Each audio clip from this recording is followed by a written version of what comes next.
السلام علیکم ناظرین، صحیح مسلم باب نمبر 1 ایمان کا بیان، حدیث نمبر 108۔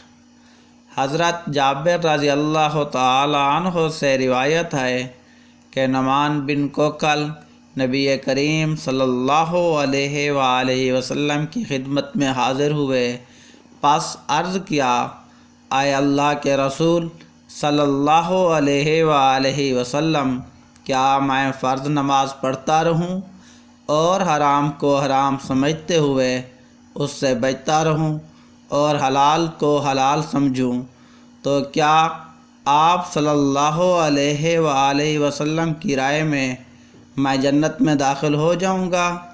آپ صلی اللہ علیہ وآلہ وسلم نے ارشاد فرمایا، ہاں۔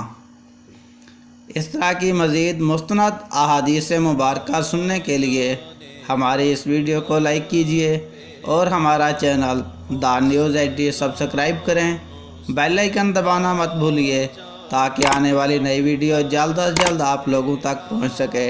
والسلام۔